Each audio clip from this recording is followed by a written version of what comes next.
Bom, vamos conferir o microfone. Sim, tá baixo. Agora veja melhor. Pronto. Feita essa conferência de microfone, vamos diretamente ao tema. Bom, estamos então terminando a série do livro do Valentim, né? E hoje então a gente vai discutir a conclusão que está cheia de coisas e não sei se a gente vai conseguir cobrir todas elas, enfim, vamos cobrir algumas delas. Minha proposta de leitura que saltou os olhos para mim, e aí, é claro, vocês vão dizer boca torta do cachimbo e tal, é o seguinte.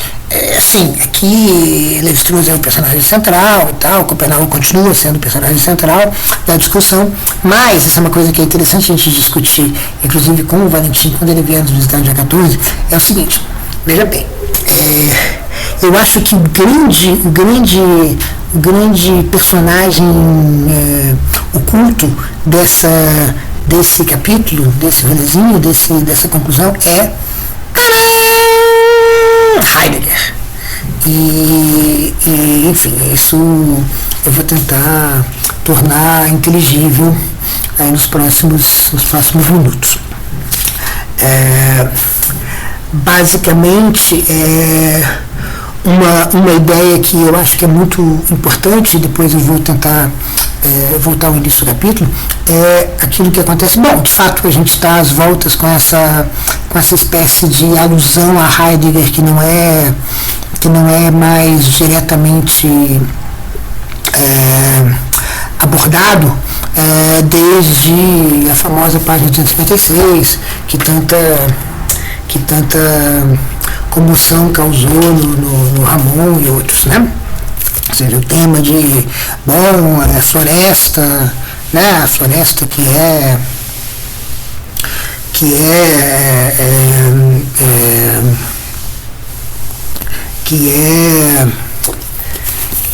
Ilê, né? A floresta que é Ilê, e é Ilê no sentido do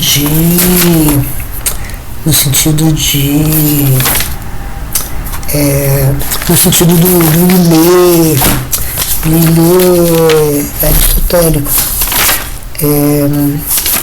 Eu quero dizer justamente, sim, o Ilê do ilemorfismo, né? O Ilê da matéria madeira, né? Então, lá ele diz, como a gente estava esquematizando de maneira bem rápida, floresta e não Lichtung, não clareira, ou seja, não Ereignis, e não Physis, não Aletheia. Né?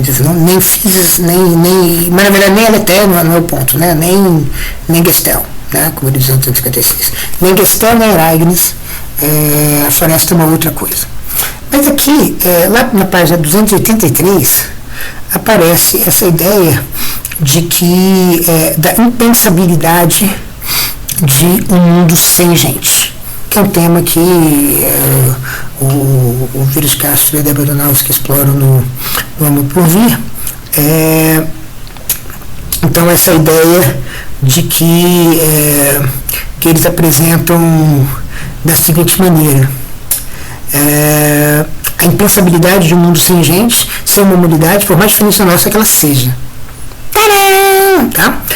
Em geral, aliás, as sucessivas humanidades de cada era cósmica, novos começos, são completamente alheias entre si, são como espécies distintas.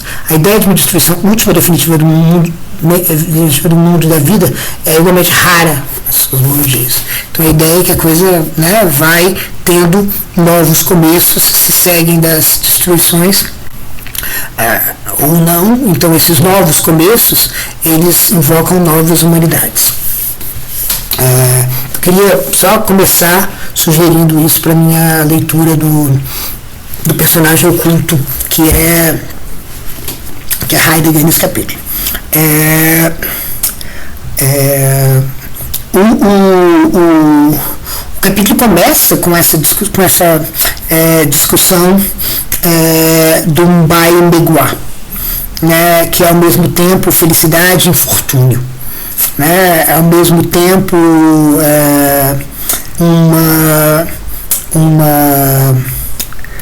um estrago, um fim de alguma coisa, e ao mesmo tempo uma felicidade. Ou seja, esse começo que é término, né? Esse começo que é não prosseguimento, que é o escangalhamento de alguma coisa, né? Que já não funciona mais, né? Já não segue mais, né? Vamos dizer assim. Bom, e aí o Valentim começa invocando Lévi-Strauss. E aqui a coisa é muito interessante, porque o Lévi-Strauss basicamente ele entende, ao contrário dessa ideia indígena, que a humanidade ela está condenada. Então você se interessa pela humanidade, mas a humanidade tem esse jogo que é o conflito da cultura com a própria natureza, a cultura destruidora da natureza, vamos dizer assim rapidamente. Então ela tem esse elemento destruidor, e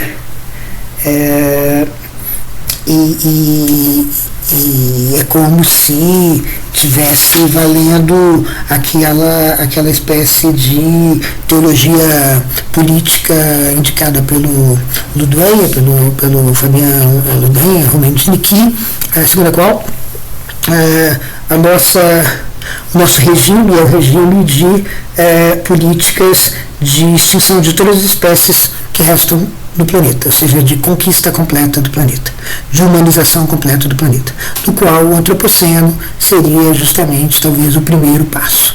Então, esse é o regime vigente, né? E nesse regime vigente, estudar a humanidade é estudar o agente, digamos, da destruição, porque o Valentim, previsivelmente, invoca em seguida, também com o próprio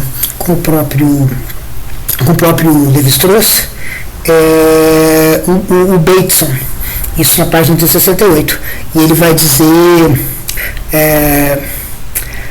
dizer com o Romandini, com o Ludoin, ele vai dizer um princípio antrópico fraco que recusa esse finalismo forte apenas para afirmar que o homem como elo necessário de uma cadeia metafísica superior.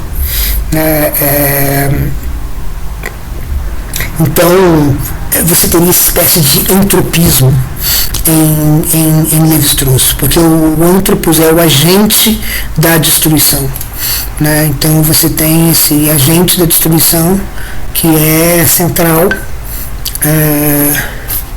e justamente, então, é aquele que cria a cultura que vai destruir a natureza, destruir, portanto, o seu ambiente ao redor, e aí vem o Bateson dizendo a criatura que triunfa sobre o seu ambiente destrói-se a si mesmo. Ou seja, o ambiente não pode ser a destruição do ambiente é a destruição de si mesmo. A separação mesmo entre ambiente e organismo é uma separação que só pode ser feita de um ponto de vista em que a situação, a circunstância não é levada em conta. E então aparece uma guerra do humano com o seu ambiente da cultura, com o seu caldo de cultura natural que permite que a cultura se surja, se erija e se desenvolva. Então a gente tem essa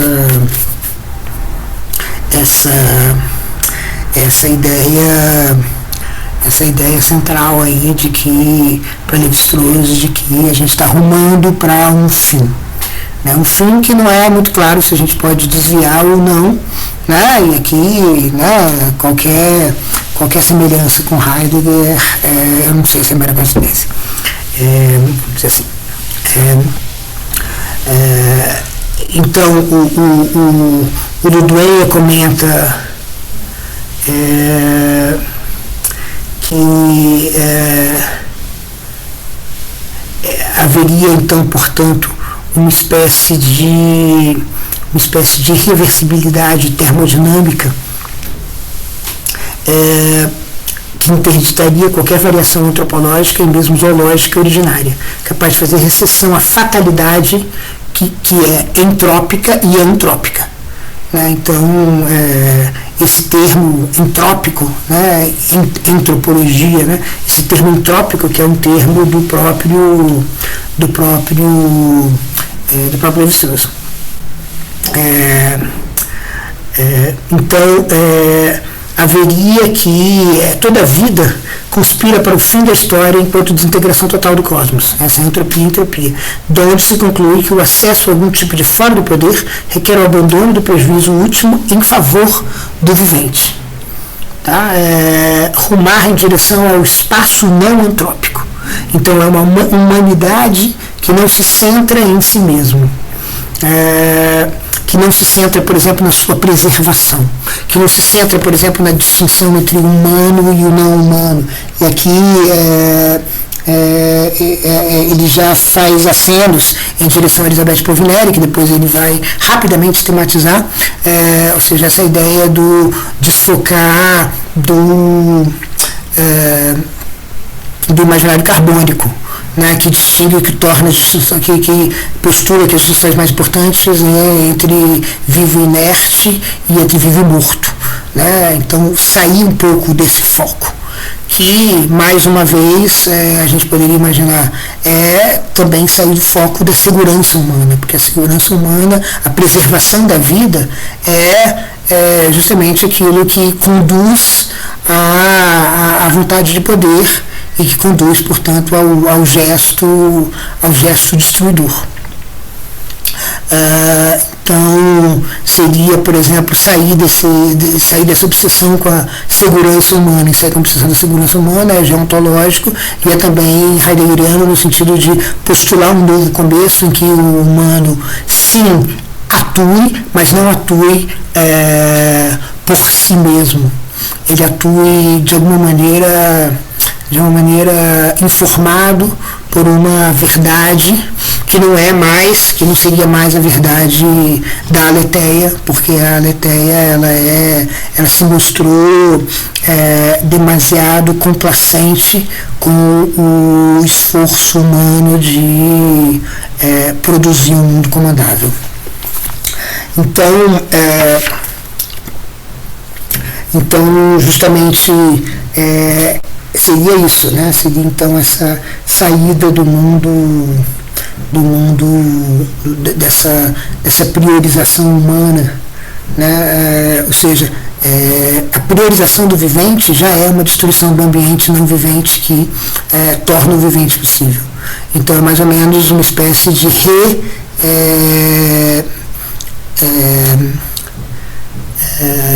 reencenação do drama do humano que destrói o seu meio ambiente, da luta do humano contra o seu ambiente, para produzir um ambiente seguro para si, às custas de si mesmo.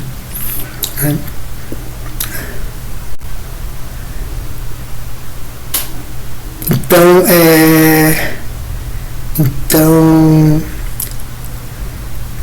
essa ideia de sair desse princípio antrópico seria a ideia de também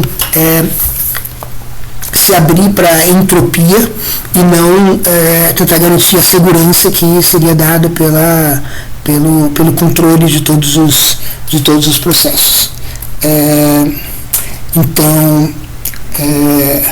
Então aí a coisa fica muito interessante a partir desse momento, ali na página 270, porque aí ele invoca justamente uma espécie de conflito entre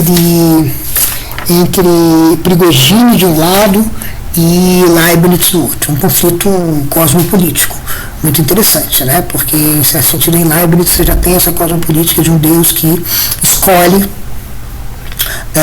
o mundo e que portanto faz um desenho do mundo.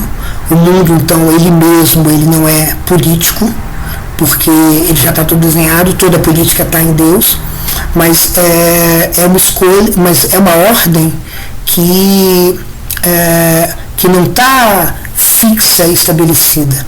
A ordem vai se criando ao longo de um processo que tende a uma complexidade cada vez maior. Então, os nichos de desordem vão sendo ordenados em uma complexidade cada vez maior, como se justamente não tem, digamos, a razão para a desordem é que isso vai ser, uma ordem melhor vai ser constituída, né, o que é muito importante, porque já em Leibniz você tem agentes que, portanto, constituem outras ordens melhores. Em última instância, a descrição das coisas não pode ser feita em termos de leis constituídas, mas em termos de agentes, de unidades de ação, de mônadas que compõem que constituem, que são a constituinte dessas leis. Essas leis elas vão se transformando e a ordem vai aumentando. Então, aqui você não tem, e isso é interessante, você não tem nenhuma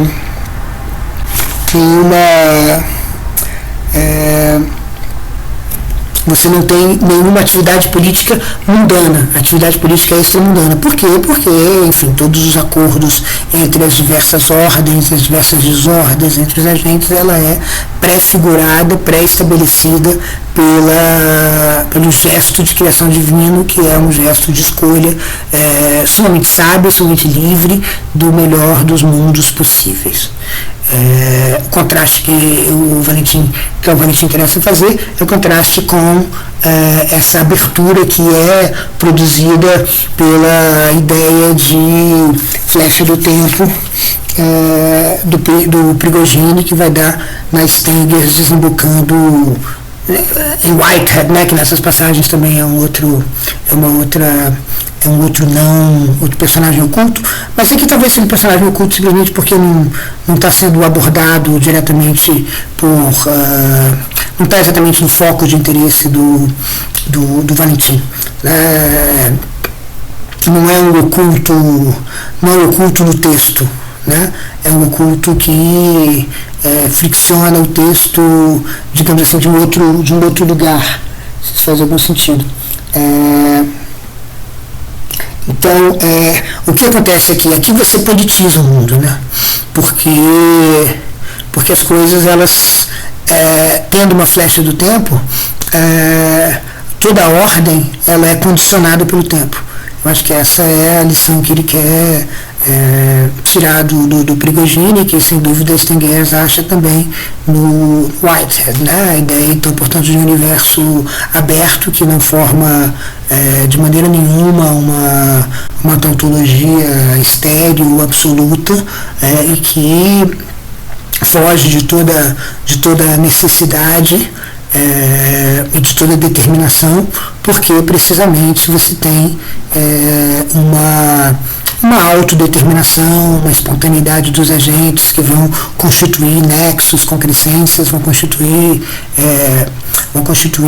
aquilo que é concreto, vão ser agentes constituintes dentro da flecha do tempo que não tem volta.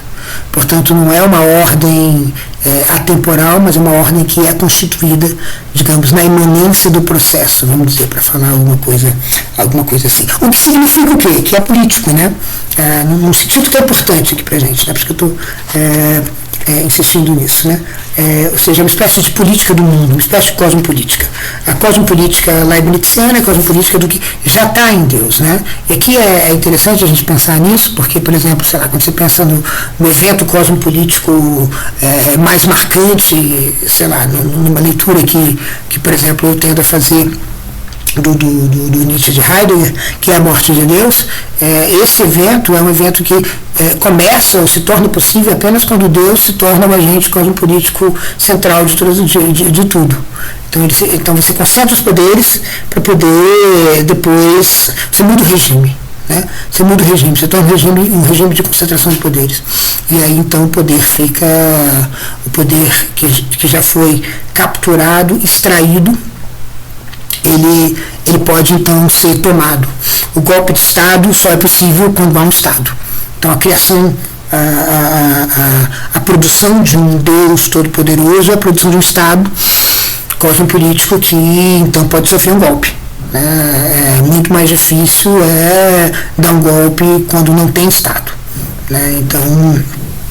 Então é esse processo que, enfim, de novo, fazendo uma leitura bastante heideggeriana, e aqui eu acho que essa justaposição vale a pena, é justamente isso que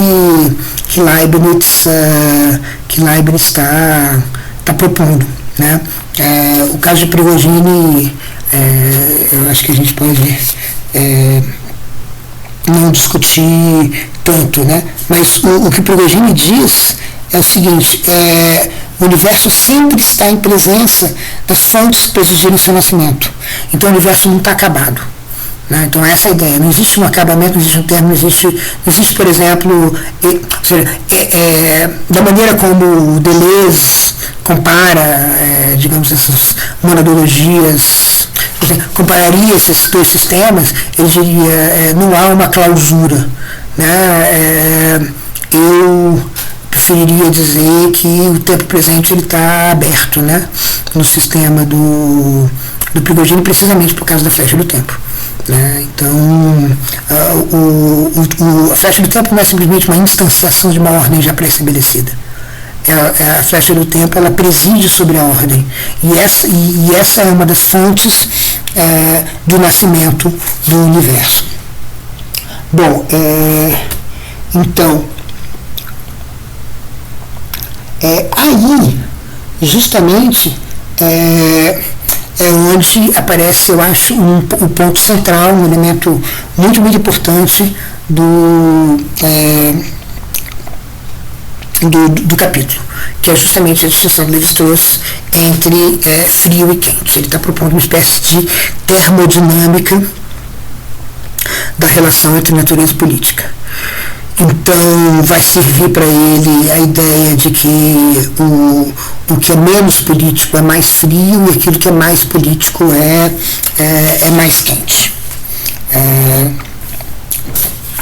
Então isso vai aparecer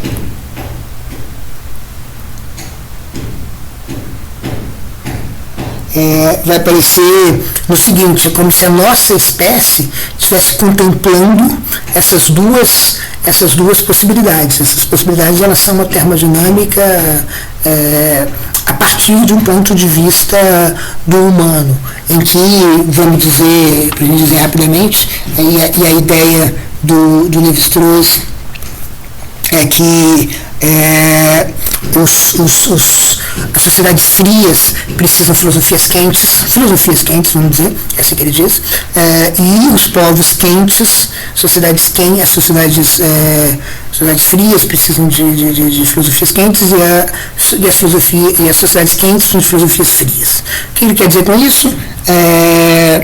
E aí ele vai dizer esse grau, isso é de acordo com o grau de politização da natureza, uma espécie de termodinâmica cosmopolítica extremamente interessante, porque, em certo sentido, é o frio que gera o quente, ou seja, é a sociedade fria que produz a filosofia quente, é a sociedade quente que produz a filosofia fria. O que significa? A sociedade quente é uma sociedade muito politizada, em que as disputas políticas estão sempre acontecendo. E aí isso produz uma filosofia fria. Como é que eu acho que a gente deve entender isso? A gente deve entender isso da seguinte maneira: uma macropolítica quente, uma macropolítica em que há muitas disputas, produz uma filosofia fria, vamos dizer assim, uma cosmopolítica fria, em que você tem, por exemplo, a ideia de natureza. A ideia de natureza, que é talvez uma parte do processo, se vocês quiserem, de morte de Deus. Mas, de qualquer jeito, a ideia moderna de natureza, a disposição que não tem política nenhuma, que é justamente o avesso da política, né? Aquilo que é naturalizado, é justamente aquilo que não é político, politizar qualquer questão, a desnaturalizá-la, etc. Né? Então, esse contraste se dá porque, então, por exemplo, os modernos, eles têm uma política uma macropolítica quente, ou seja, uma sociedade quente, uma sociedade com muitas disputas, e uma cosmopolítica fria, que é a cosmopolítica do conhecimento da natureza. E a natureza está aí para ser conhecida, se tornou um objeto de conhecimento e trata-se apenas de seguir esse caminho, que é o caminho da vontade de verdade. E a gente pode expandir isso, e isso é muito interessante. Em contraste com os modernos, pode expandir isso, eu vou expandir para os dois lados, mas esse primeiro passo entre, digamos, sociedade quente e filosofia fria, que seria a sociedade quente, uma macropolítica quente, uma cosmopolítica fria, que é a cosmopolítica típica dos modernos, que a cosmopolítica vamos dizer, a natureza a ser conhecida. Né? Como você exorciza o sobrenatural, você exorciza a possibilidade também de fazer alianças, pactos e, portanto, de ter uma atividade política intensa com essas coisas.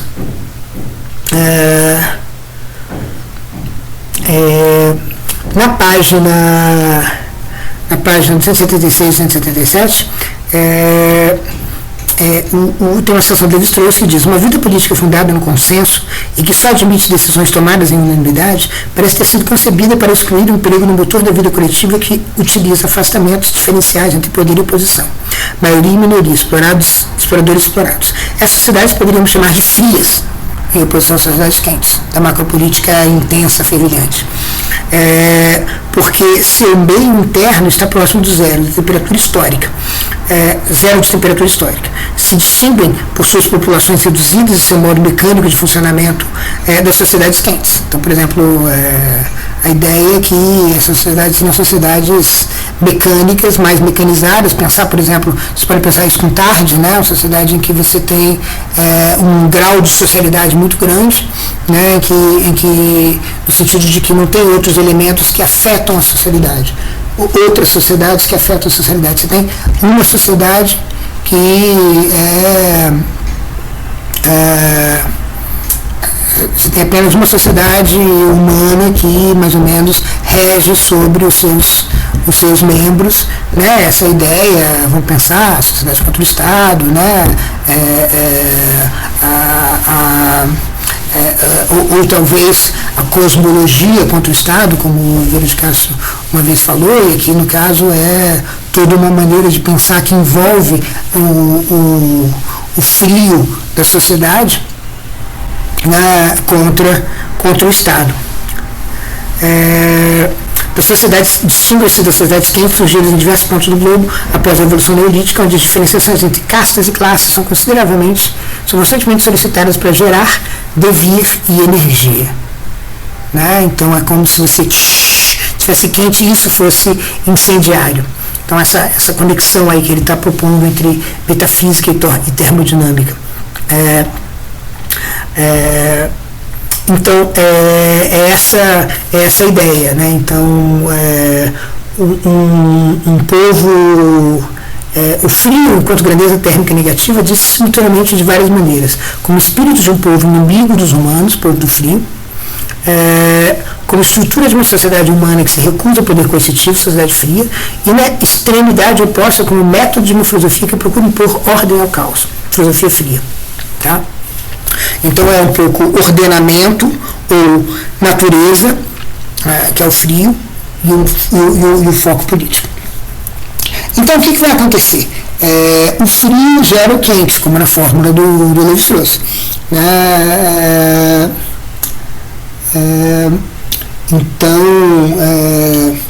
Então justamente ele vai dizer, a noção de natureza sempre apresenta há na noção de natureza um componente sobrenatural, e essa sobrenatureza está incansavelmente acima da cultura, quanto a própria natureza está abaixo dela. Então, essa sociedade fria gera uma cosmopolítica quente. Né? Essa termodinâmica. E aí, de uma maneira geral, a gente pode dizer o seguinte, é isso que eu estava dizendo que vale a pena tentar estender. Os indivíduos modernos, eles são indivíduos que a gente pode dizer que eles são frios, né, porque eles são constantes, eles não são politizados, não há sobrenatureza. Basicamente, você tem uma identidade pessoal, sua identidade é central nessa história, você não muda, você na verdade tenta fazer questão que a sua imagem seja sempre a mesma imagem. Existe um critério de correção entre a imagem que você passa e aquilo que você é substancialmente. Então existe uma espécie de fixidez fria do indivíduo, em contraste, como a gente viu, com os ameríndios, que aí você tem toda uma política do indivíduo, um indivíduo que é visto de várias maneiras, um indivíduo que precisa tomar cuidado para ele realmente continuar sendo aquilo que ele é, ele não consegue ser continuar sendo aquilo que ele é. A devoração transforma ele, o inimigo engolido, o caçado, o morto transforma ele. Então você teria, digamos assim, os ameríndios teriam, digamos, indivíduos quentes, e os modernos seriam indivíduos frios. Esses indivíduos quentes dos ameríndios geram uma sociedade, uma macropolítica fria, né? Enquanto que os indivíduos frios geram uma macropolítica quente. Que, por sua vez, isso aqui é só uma extensão que me ocorre. Tá? Por sua vez, a cosmopolítica, a macropolítica fria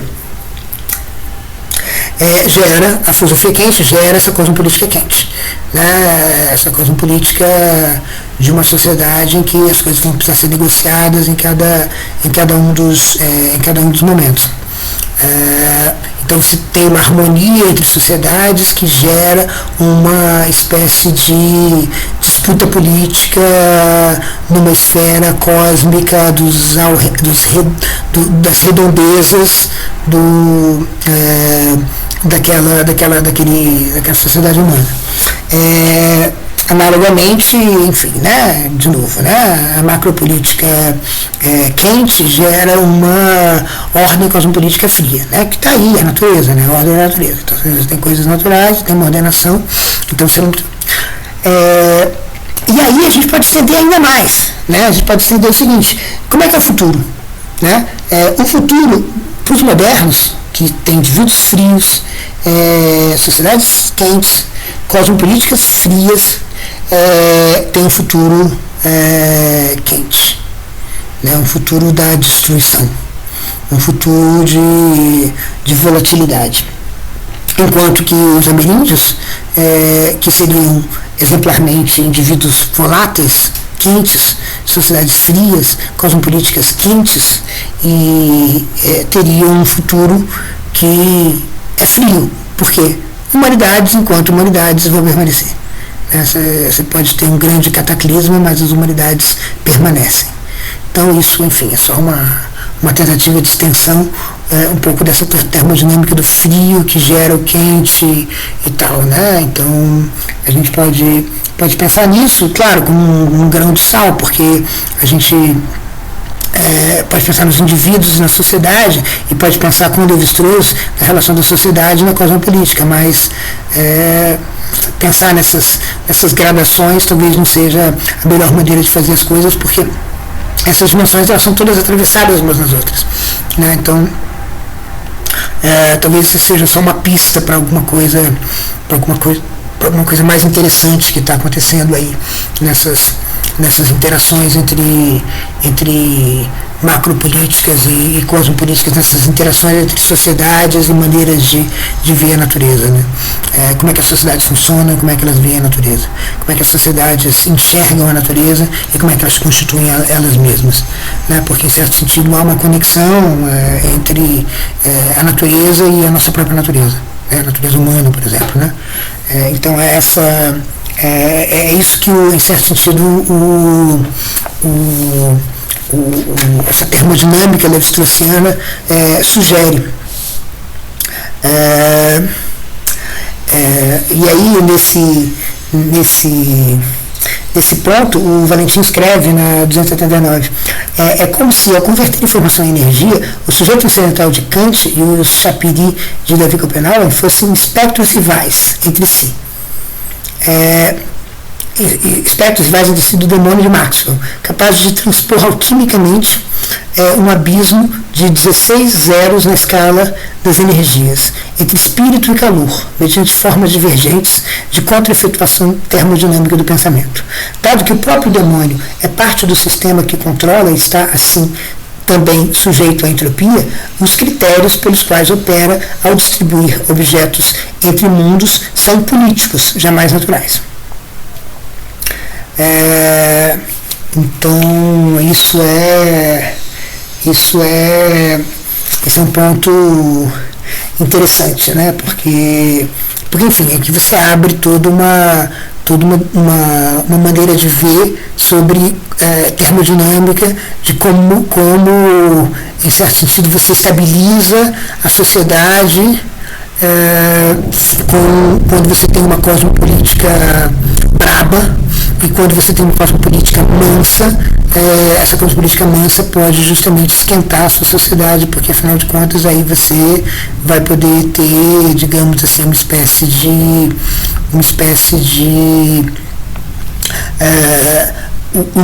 um deslocamento de todo o calor de fora do humano para dentro do humano, para dentro do convívio humano. Então aí eu acho que é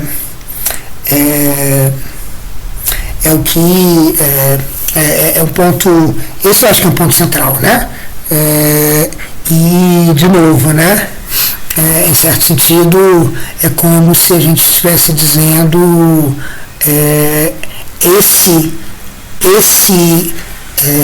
essa cosmopolítica fria gerada por uma sociedade quente só pode ser transformada quando a gente, de alguma maneira, tiver uma transformação na própria sociedade. A gente vai ter uma transformação na cosmopolítica. Né? Então, essa associação entre humanidade e cosmopolítica que o Lévi-Strauss, de fato, está fazendo, né? É uma associação que invoca a ideia de que outras humanidades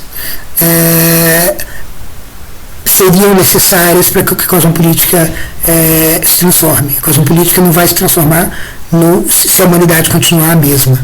Né? Que a gente pode pensar termodinamicamente, mas não necessariamente termodinamicamente. E por isso a ideia de outras humanidades, né? Que é uma ideia que segundo a Feira de Castro e Adanovski, uma ideia recorrente do pensamento ameríndio.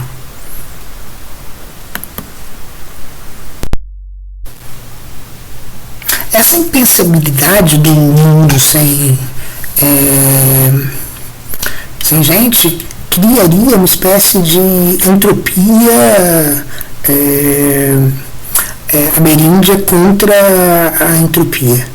Então você teria, portanto, essa ideia de que há sempre uma humanidade. A humanidade pode ser, portanto, também muito diferente. Pode ser muito diferente termicamente. Só que o que acontece é que presente e futuro e passado convivem como convivem diferentes humanidades térmicas. Humanidades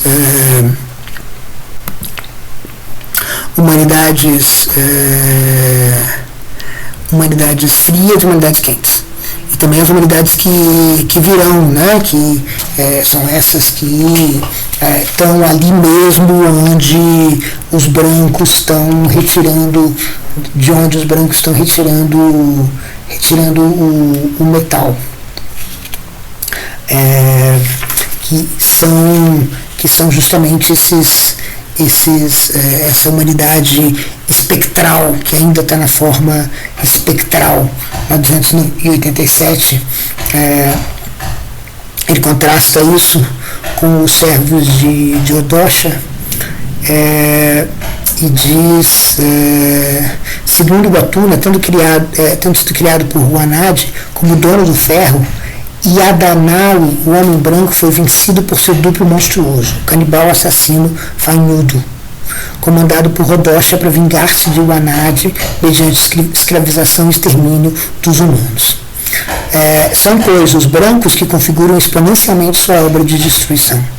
É o que mostra a narrativa que encerra o Atune como o último ato. Relata-se o desaparecimento dos Yekuana, causado pela chegada dos brancos, como início dos cataclismos que de um lado aniquilarão um mundo dominado pelos donos do ferro, mas que de outro originarão um novo começo.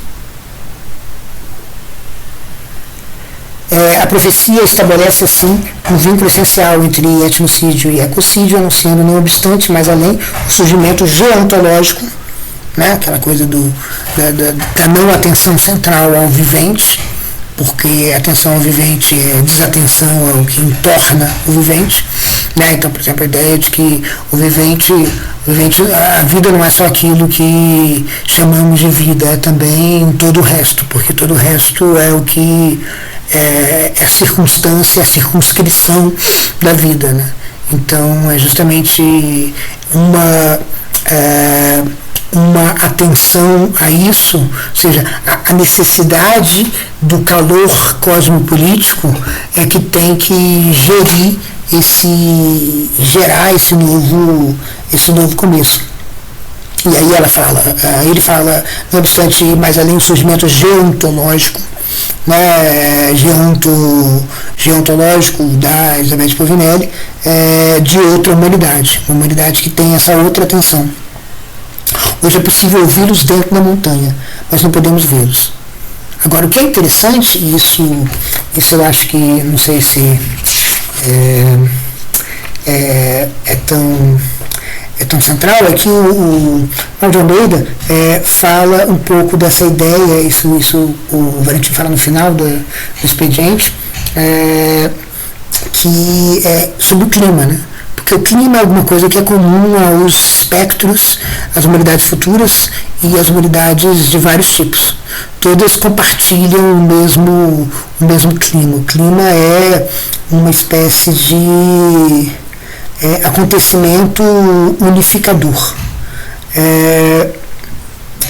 entre ontologias incomensuráveis, ou, se a gente quiser agora, entre termodinâmicas incomensuráveis. É um elemento de sincronização histórico-política do interesse de todos os povos. A citação da Nausky e do Viveiros de Castro. Então, justamente aqui é como se o clima fosse aquilo que invocasse o futuro e trouxesse a possibilidade de um novo começo. Como se o clima justamente é onde as cosmopolíticas frias e quentes e as macropolíticas quentes e frias se encontram, porque tudo isso produz um agregado climático que é comum a todos. Então, é aí que, ou seja, não é uma questão tanto de maneiras de pensar, mas é uma questão do que se você quiser, se revela ou não se revela através do clima, através da temperatura. Aquilo que fica muito quente numa cosmopolítica fria, né, numa cosmopolítica do ar-condicionado, vamos dizer assim, numa cosmopolítica do ar, da temperatura controlada. De repente a temperatura controlada ela se descontrola, né, que é o futuro volátil, o futuro quente que eu estava dizendo, que é justamente provocado por essa frieza. Ou seja, você esfria todo o resto do mundo para poder esquentar a humanidade. Esse é o projeto moderno. Enquanto o projeto ameríndio seria esfriar a humanidade para poder manter a temperatura do resto do mundo. E garantir um futuro frio, garantir um futuro que não se aqueça. Então é como se o Lévi-Strauss estivesse também antecipando esse aquecimento global, que seria de alguma maneira a impossibilidade de manter essa frieza, tanto a filosofia fria, a cosmopolítica fria, quanto a macropolítica fria, porque o clima vai ser comum para todo mundo. Então é como a temperatura é uma variável intensiva, uma coisa quente se transmite, transmite esse calor para uma outra coisa, essa transmissão de calor que deu origem, por exemplo, às posições do calórico, né? Essa transmissão de calor, ela é uma dimensão muito, muito importante, ou seja, não é só uma qualidade o calor é uma intensidade nesse sentido, né? O calor, a temperatura. Então a temperatura, justamente o agregado dessa temperatura, dessas temperaturas é que vão gerar o clima geral. Então um futuro volátil, um futuro quente, gera todo um aquecimento, né, que um futuro frio não geraria, porque um futuro frio seria um futuro que envolveria, na minha fórmula estendida, uma espécie de cosmopolítica quente. Então o clima tem esse elemento. Então o aquecimento global é uma continuidade dessa espécie de termodinâmica entre sociedades e pensamento, se vocês quiserem, entre sociedades humanas e sociedades supra-humanas, né? Sociedades cósmicas. Então você tem o clima, ele é comum às relações com não humanos e relações com humanos, né? Então o clima é esse elemento que sincroniza, né? Em que, na verdade, faz com que a história avance sobre a frieza histórica de sociedades que prezam pela fixidez e que combatam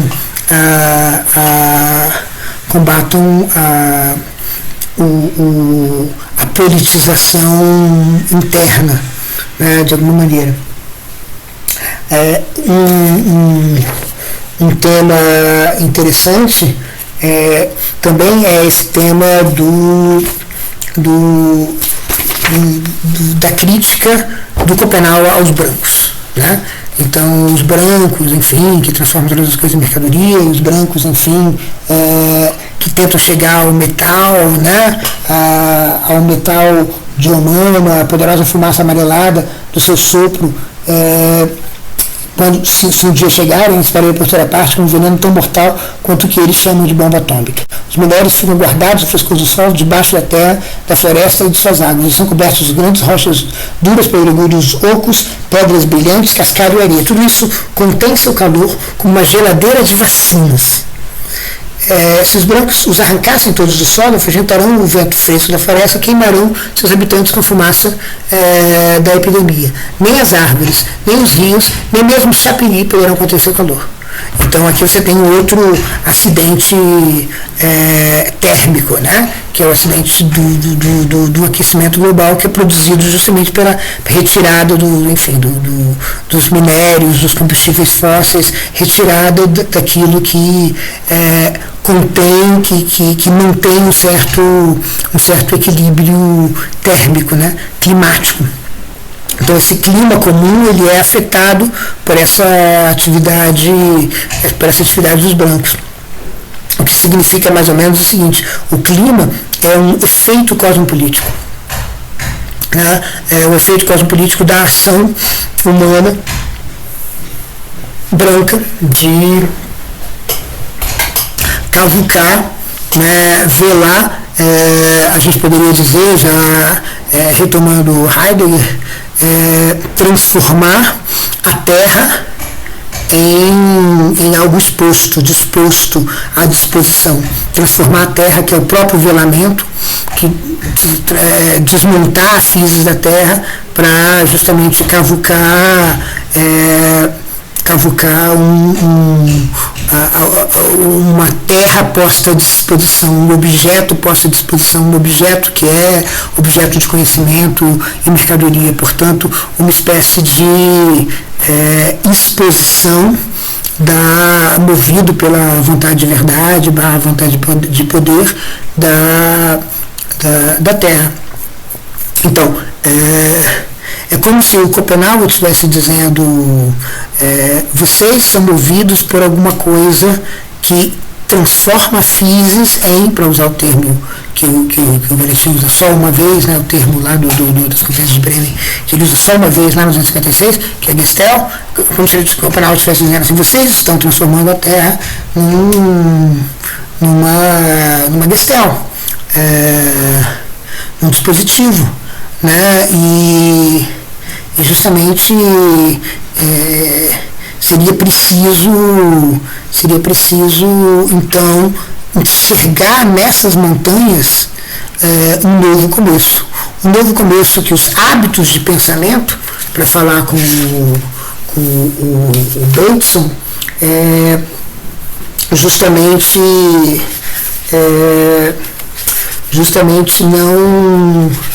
não permitem que vocês enxerguem, né?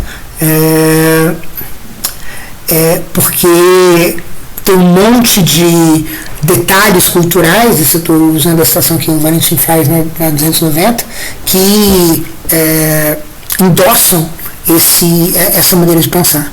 Então, a cosmopolítica branca, ela está toda articulada em torno dessa transformação da Terra num Gestell, transformação da Terra num dispositivo, transformação da Terra numa exposição, num bestand,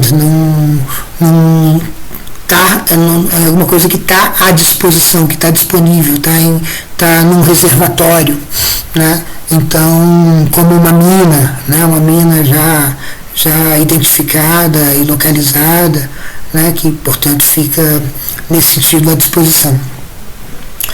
E aí o que é preciso de novo, um novo começo, que é um começo térmico, né, e que por causa da entropia ameríndia, não é um começo que não passa pelo humano, é um começo que passa pelo humano, passa pela outra natureza, mas pela outra humanidade, pelo outro começo, mas é um outro começo que não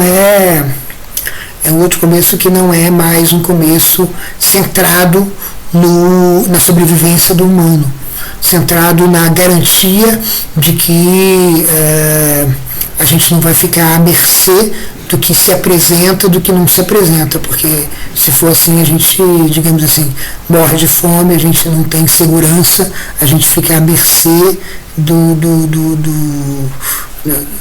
da prudência, da nossa prudência. Então a gente justamente teria que ter um novo começo, que seria. Então, esse é o ponto do antropismo, esse é o ponto, enfim, do antropoceno, que é justamente essa cavucação geológica do combustível fóssil, do minério, que é esse desvelamento da Terra. A questão seria, a humanidade que tem que recomeçar, mas ela tem que recomeçar não com base na sua segurança, ela tem que começar com uma outra base. Ela tem que começar com uma base de algum tipo de acordo, de comunhão de interesses entre os organismos e seu Umwelt, e não um isolamento metafísico, que é aquilo que é o projeto branco, que pretende destacar o humano do seu ambiente. Então esse novo começo, ele seria um começo não antropocentrado, mas ainda um começo que tem que ser entrópico, né? Tem que ser uma humanidade, não é uma coisa que não é uma humanidade. Não é uma coisa que não passa pela humanidade, não é uma coisa que não começa pela humanidade, não depende da prontidão da humanidade, mas é uma coisa que não se centra na preservação da humanidade. Isso não é em detrimento de todo o resto. Então é pensar sem esse isolamento metafísico central que produz ele mesmo uma exposição também de nós mesmos, né? Um pouco essa é a maldição do Bateson, né? A espécie que luta contra o seu ambiente e se extermina, né? Então, lutar contra o seu ambiente significa que também lutar para transformar o seu ambiente simplesmente num lugar seguro, transformar o seu ambiente num ambiente só para si, um ambiente que é simplesmente um cenário para si mesmo, um recurso para si mesmo. E aí, que é o projeto teológico político dos brancos, né, o projeto de exterminação de todas as outras coisas no planeta, né, todas as outras, seguramente todos os outros viventes, né, e muito do resto que vai ser transformado simplesmente em minas, em depósitos e armazéns. Esse projeto é um projeto que está na maldição do Bateson, né? A maldição de destruir o ambiente, né? De declarar guerra ao seu ambiente, que é declarar guerra a si mesmo, é um projeto suicida. Então esse projeto teria que ser, então, portanto, substituído por um projeto que também é um projeto humano, mas não é um projeto humano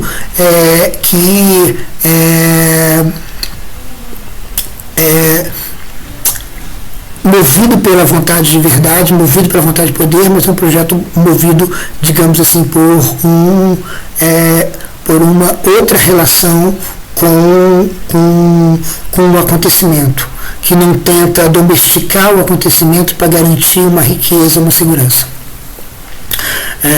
Então, desse jeito, pelo menos lendo desse jeito, para falar outra vez, parece que tem algumas convergências importantes com Heidegger que não parecem ser, talvez, mera coincidência.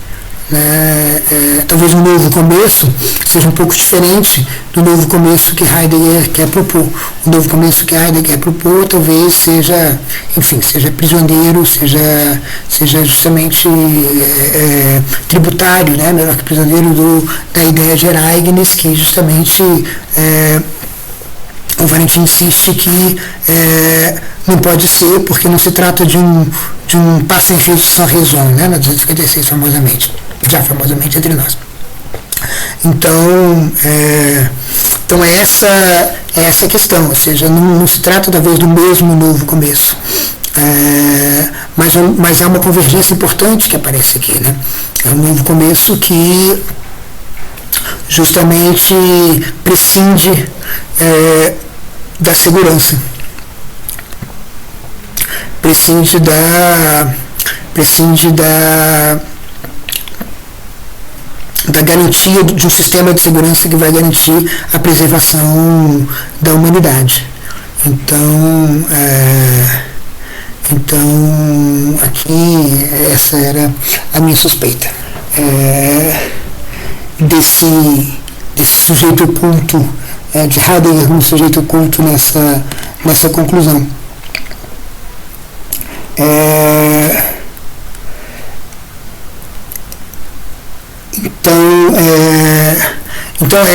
Bom, é assim que o livro termina, né? Um pouco com o Lévi-Strauss, né? Talvez Heidegger nas entrelinhas, mas com o Lévi-Strauss e com esse impasse climático, e insinuando que o clima, em certo sentido, é o que também conecta o pensamento e a sociedade que produz ele, né? Então existe, portanto, essa termodinâmica entre como se vive e como se pensa.